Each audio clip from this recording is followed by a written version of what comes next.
अस्सलाम वालेकुम स्टूडेंट्स। आज हम डमी वेरिएबल रिग्रेशन मॉडल में ऑर्डिनल डमी वेरिएबल्स का केस हम स्टडी करेंगे। इससे प्रीवियस लेक्चर में हमने देखा कि अगर दो डमी वेरिएबल्स हों और दो कैटेगरीज हों तो उसको हम रिग्रेशन मॉडल में कैसे इंक्लूड करते हैं। तो आज हम ऑर्डिनल डमी वेरिएबल्स का जो केस है वो हम करेंगे।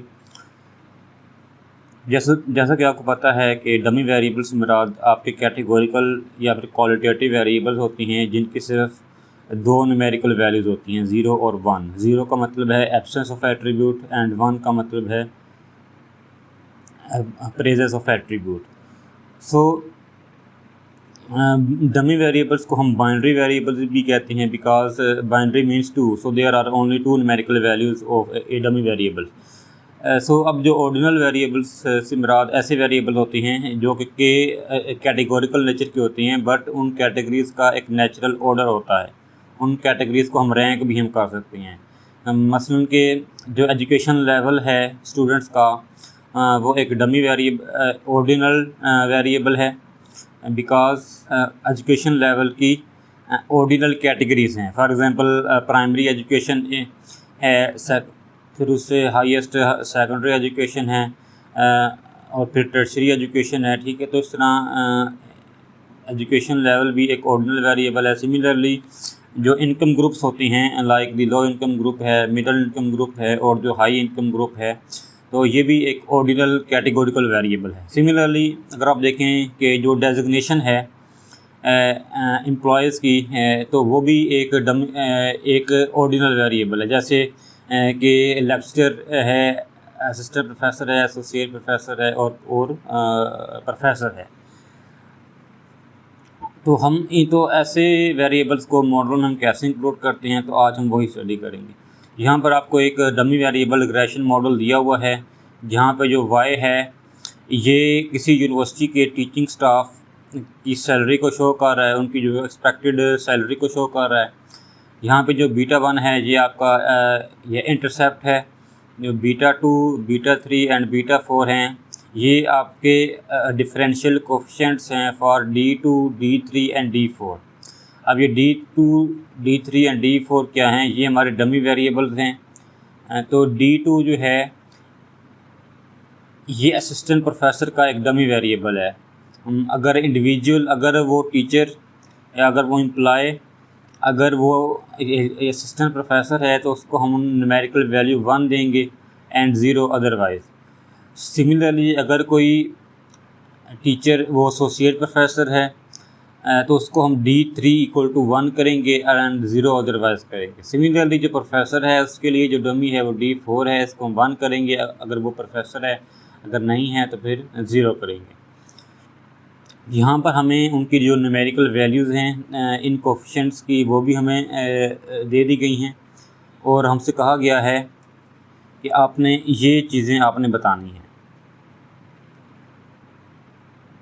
सबसे पहले पूछा गया है कि इसमें से बेंचमार्क कैटेगरी कौन सी है। ये हमारा रिग्रेशन मॉडल है, इसमें जो बेंचमार्क कैटेगरी है वो कौन सी है। तो अगर आप देखें कि हमारा जो ऑर्डिनल वेरिएबल है वो डेजिग्नेशन है और इसमें तमाम जो डेजिग्नेशंस हैं उनको हमने डमी वेरिएबल हमने असाइन कर दिए हैं। D2 हमने असिस्टेंट प्रोफेसर को असाइन किया है, D3 हमने एसोसिएट को, और जो D4 है ये हमने फुल प्रोफेसर को डमी वेरिएबल असाइन किया है। तो लेक्चरर एक वाहिद ऐसी कैटेगरी है या एक डेजिग्नेशन है जिसके लिए हमने कोई भी डमी वेरिएबल हमने इंट्रोड्यूस नहीं करवाया। तो लिहाजा यहाँ पे जो लेक्चरर है वो आपकी बेंचमार्क कैटेगरी होगी, क्योंकि बेंचमार्क कैटेगरी वो होती है जिसके लिए आप कोई भी डमी वेरिएबल इंट्रोड्यूस नहीं करवाते अपने रिग्रेशन मॉडल में। चूँकि लेक्चरर एक डमी वेरिएबल है तो लेक्चरर की जो एक्सपेक्टेड सैलरी होगी वो बीटा 1 के बराबर होगी, क्योंकि जो बीटा 1 है आपके डमी वेरिएबल में ये आपकी y की मीन वैल्यू को शो करता है जब तमाम आपकी डमीज़ 0 हों। आगे ये पूछा भी गया है कि what is the expected salary of A lecturer, कि एक जो लेक्चरर है उसकी जो एक्सपेक्टेड सैलरी है वो कितनी है। तो चूँकि लेक्चरर हमारी एक बेस कैटेगरी है या एक ये रेफरेंस कैटेगरी है जिसको हम बेंचमार्क कैटेगरी भी कहते हैं, तो सारे जो कंपैरिजन होंगे वो हम इस लेक्चरर से ही हम करेंगे। तो अब लेक्चर की अपनी जो सैलरी है वो कितनी है, तो उसके लिए आपको मैंने बताया कि लेक्चरर एक ऐसी कैटेगरी है जिसके लिए हमने कोई भी डमी वेरिएबल असाइन नहीं करवाया। तो जो कि आपको जो बीटा 1 है ये लेक्चरर की सैलरी को शो करता है। तो लेक्चरर की सैलरी फाइंड करने के लिए आप क्या करेंगे कि आप तमाम जो डी हैं इसको आप ज़ीरो कर देंगे। कि आप D1 को भी ज़ीरो कर देंगे, D2 को भी ज़ीरो कर देंगे और D3 को भी आप ज़ीरो कर देंगे। सो लेक्चरर की जो एक्सपेक्टेड सैलरी होगी वो बीटा 1 के बराबर होगी, जो कि इक्वल है $110.51 per hour on average. So a lecturer is earning $110.51 per hour on average. Next हमसे पूछा गया है कि भाई प्रोफेसर और जो एसोसिएट प्रोफेसर है उसकी सैलरी में कितना डिफरेंस है। तो ये जानने के लिए हमें पहले ये जानना होगा कि जो प्रोफेसर है उसकी सैलरी कितनी है और जो एसोसिएट प्रोफेसर है उसकी सैलरी कितनी है। देन उसके बाद ही हम इन दोनों का जो डिफरेंस है वो बता सकते हैं। सो अगर हमने प्रोफेसर की सैलरी अगर हमें फाइंड करनी है तो आपको पता है कि जो प्रोफेसर की जो कैटेगरी है, प्रोफेसर के लिए हमने जो डमी वेरिएबल साइन किया है वो D4 है। तो अगर वो प्रोफेसर है तो D4 को हम 1 कर देंगे, बाकी तमाम जो डमीज होंगी उसको हम 0 कर देंगे, क्योंकि यहाँ पे लिखा हुआ है कि 0 अदरवाइज़। अगर वो प्रोफेसर के अलावा अगर उसकी कोई डेजिग्नेशन है तो फिर वो 0 हो जाएगा, और अगर वो प्रोफेसर है तो उसके लिए D4 इक्वल टू 1 हो जाएगा। तो हम क्या करेंगे कि हमारा जो रिग्रेशन मॉडल है इसके अंदर हम D4 की जगह हम 1 पुट कर देंगे और बाकी हमारे जो डमी वेरिएबल्स होंगे वो 0 होंगे। सो अगर हम बीटा नोट को और बीटा 4 को अगर हम ऐड करें तो हमारे पास वो प्रोफेसर की जो सैलरी है वो हमारे पास आ जाती है, जो कि $163.63 पर आवर है।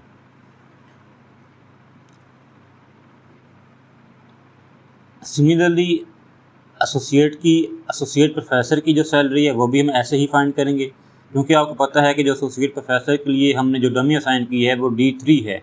तो हम क्या करेंगे कि अगर वो एसोसिएट प्रोफेसर है तो D3 इक्वल टू 1 कर देंगे, अगर उसकी कोई और डेजिग्नेशन है तो फिर उसको हम 0 कर देंगे। तो यहाँ भी हम क्या करेंगे कि इस मॉडल के अंदर यहाँ पे हम D3 को 1 करेंगे, बाकी जो D4 है और जो D2 है इसको हम 0 कर देंगे। तो जब हम इन दोनों को ऐड करेंगे, जब हम बीटा 1 और बीटा 3 को ऐड करेंगे तो हमारे पास जो आंसर आएगा वो 150.12 होगा, जो कि एसोसिएट प्रोफेसर की एवरेज सैलरी है। नेक्स्ट अब हमने इनका डिफरेंस फाइंड करना है, क्योंकि आपको पता है कि एक जो प्रोफेसर है उसकी सैलरी 163.63 है और एक जो एसोसिएट प्रोफेसर है उसकी सैलरी $150.12 है। तो इनमें जो डिफरेंस है वो $13.51 का है। तो इट मीन्स डैट कि जो एक जो प्रोफेसर है वो $13.51 पर आवर ज़्यादा अर्न कर रहा है compare to the associate professor. Next हमसे पूछा गया है कि असिस्टेंट प्रोफेसर की आवरली सैलरी क्या है।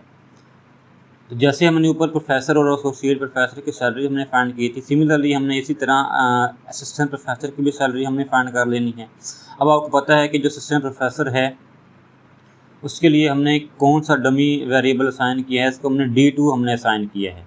तो अगर टीचर अगर असिस्टेंट प्रोफेसर है तो उसको हम 1 कर देंगे और 0 अदरवाइज़ कर देंगे। तो यहाँ पे हम क्या करेंगे कि हम